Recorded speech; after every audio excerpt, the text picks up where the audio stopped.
రక్షకుడైన యేసు క్రీస్తు అతి శ్రేష్టమైన నామాన్ని బట్టి ఈ ఉదయకాల హోసన్న దైవ సందేశాలు అనే కార్యక్రమాన్ని వింటున్న దేవుని బిడ్డలైన మీకు వందనాలు. మీకు మీ కుటుంబాలకు క్షేమం విస్తరించునుగా.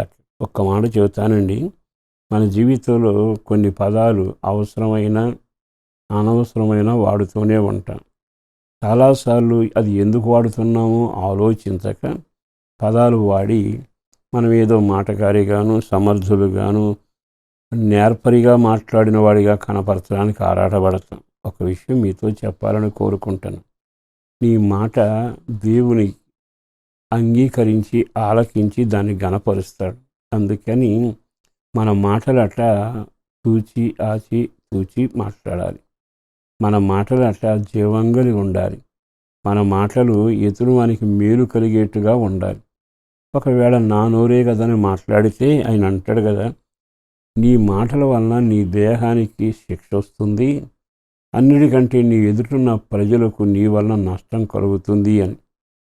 మీకు ఒక వాక్యం చదివితే కొంతన్నా అర్థమవుతుంది అనుకుంటున్నా. 13వ అధ్యాయం సామెతల గ్రంథం 7వ వాక్యంలో ఇలాగ రాయబడింది, ధనవంతులమని చెప్పుకొనుచు లేమిడికి వచ్చేవారు కలరు, దరిద్రులమని చెప్పుకొనుచు బహుధనము కలిగిన వారు ఉన్నారు. ఇక్కడ 2 మాటలు మీతో చెప్పాలనుకుంటున్నాను. రెండిటి ద్వారా చెప్పుకొనుచు అంటారు.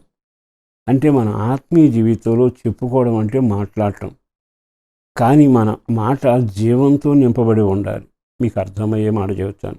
బాగా ఆస్తి ఉంటుంది, వాళ్ళకి వ్యాపారం జరుగుతూనే ఉంటుంది, కానీ ఏం జరగలేదండి, ఏం లాభాలు లేవు, అనుకున్నంత అభివృద్ధి ఏం కనపడలేదు, రోజు ఇదే పాట. నేను చాలామంది వ్యాపారంలో చూస్తుంటా, వాడు ప్రతిదానికి ఈరోజు బేరం లేదండి, ఈరోజు ఏం నడవలేదండి, పెద్దగా నడకలేదండి అంటూనే ఉంటారు. కానీ మనసులో తెలుసు ఈరోజు బాగానే వచ్చిందని. అంటే తన నోటితో అనుకునే మాట ఏమిటంటే జరగలేదు, లేదు అనే మాట. ఎప్పుడైతే దరిద్రులు అని చెప్పుకుంటారో వెంటనే నీ పలికిన మాట నీరు కట్టి విత్తనమై మొలకెత్తుద్ది. అంటే దాని అర్థం ఏంటంటే నీ మాట జీవం కలిగింది. ఎప్పుడైతే ఆ మాట పలుకుతావో దేవుడు దాన్ని ఆమేనంటాడు. అందుకని బైబిల్ అంటుంది, మీ మాటలు ఉప్పు వేసినట్టుగా ఆ జీవం కలిగిన కృపాసహితమైన మాటలు మాట్లాడితే దీవెనకరంగా ఉంటుంది. వాళ్ళు అంటారు, వ్యాపారం జరగలేదని, ఏ మంచిగా లేదు, పెద్ద ఆరోగ్యంగా లేదు అంటూనే ఉంటారు. ఎంత తింటారు అంత ఆరోగ్యంగా ఉంటారు, కానీ ఆ మాట మానరు. అంటే దానివలన నీవు మొక్కకు నీరు పోస్తున్నావు అన్న సంగతి తెలియదు. నువ్వు పోసిన మొక్క లేదు అనే దానికి నీరు పోస్తే చివరికి ఏం పండిస్తుంది? అంత దేవుడిచ్చినా నీవు లేదు, దరిద్రుని, పని జరగలేదు అంటావు కనుక దాని ఫలితమే వేస్తుంది. కానీ కొంతమంది ఏమీ ఉండదు, కానీ వాళ్ళు అనేది ఏమిటి, ధనవంతులు అని చెప్పుకుంటారు. అయితే విచిత్రం ఏంటంటే వాళ్ళ నోటి మాట ద్వారా వాళ్ళ జీవితంలో ఏమీ లేకపోయినా దేవుడు కలిగించి వాళ్ళ మాటను బట్టి గణపరుస్తాడు. ఇంకొక విషయం చెప్పాలి, ఇక్కడ కొన్నిసార్లు డాంబికంగా మాట్లాడతాం, అది చాలా ప్రమాదకరం. అంటే దాని అర్థం ఏంటంటే గప్పాలు మారి అని దాని భాష. కొన్నిసార్లు ఒట్టిగా గప్పాలు మాట్లాడుతుంటాం, కానీ భూమి మీద విత్తనం వేయకుండా పంట కూర్చుకున్నానంటే ఎట్లా ఉంటుంది, పంట కాటా వేసానంటే ఎట్లా ఉంటుంది. అంటే అర్థం ఏంటంటే లేని వాటిని గురించి గప్పాలు మారిగా చెప్పుకుంటూ జీవితాన్ని పాడు చేసుకుంటారు. ఎందుకో పరిశుద్ధాత్మ దేవుడు చెబుతున్న మాటలలో ఈ మాటలు మనం వినియోగించేటప్పుడు విశ్వాస పలుకులై ఉంటే, కొద్దిగా ఉన్న దీన్ని దీవించాడు, ధనవంతుణ్ణి ఆశీర్వదిస్తాడు అంటే దాన్ని దీవెనకరంగా మారుస్తాడు. కొన్నిసార్లు ఉండి కూడా దేవుడిస్తే కూడా ఏమీ లేదు, అస్సలు జరగడం కష్టం, అది వ్యాపారం నడవలేదు, పరిస్థితి ఏమి ఇబ్బందిగానే ఉంది అంటూ ఉంటే, నువ్వు పోసిన నీరును బట్టి నీ ఇంట్లో దరిద్రం పెరిగాక నిజంగా నువ్వు అన్నట్టే ఎంత సమృద్ధో అదంతా కొట్టుకుపోతుంది, చివరికి దరిద్రతే మిగులుతుంది. కొన్నిసార్లు డాంబికంగా మాట్లాడతాం, అది ప్రమాదకరం.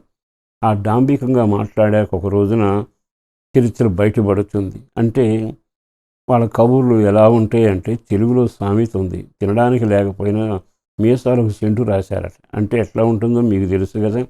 ఎందుకు ఈ మాట ఈ సామెత చెబుతున్నానంటే, దేవుని దగ్గర మన మాటలు యోగ్యంగాను పవిత్రంగాను సరియైన రీతిలో పలకడం నేర్చుకోవాలి. నీ మాటలను గురించి సామెత గ్రంథంలో ఏమన్నాడో తెలుసా? పెదవుల ఆదాయము అన్నాడు. పెదవుల ఆదాయం అంటే ఎక్కడి నుంచి వచ్చింది? ఇదేగా. ఈ రోజైనా ఈ మాట విని మీ మాటలు సరి చేసుకొందురుగాక. పరిశుద్ధుడును ప్రేమాముడైన ప్రభు, వందనాలయ్యా. అపారమైన నీ ప్రేమ కొరకు ధన్యవాదాలు. బిడ్డలను దీవించి నోటి మాటను గనపరచండి. యోగ్యమైన శుభవచనం పరగడానికి బిడ్డలను నేర్పించండి. ఆ శుభం పిల్లల మీద, పెద్దల మీద, ఉద్యోగ వ్యాపారాల మీద ఉండాలి. ఆ మేలు వారు అనుభవించేట్టుగా పెదవుల ఆదాయం దయచేయండి. పిల్లల చదువుల కొరకు, ఉద్యోగాల వ్యాపారాల కొరకును, రక్షణ లేని వారికి రక్షణ, విడిన కాపురాలు సరిచేయబడటం, ఎదిగిన పిల్లల వివాహాలు, వ్యాపార వ్యవసాయంలోనూ, ప్రార్థనలోనూ, పరిశుద్ధతలోనూ, రక్షణ భాగ్యంలో పేరు పేరున బిడ్డలను నడిపించి మేలు చేయండి. యేసు పేరట వేడుతున్నాం తండ్రి. ఆమేన్.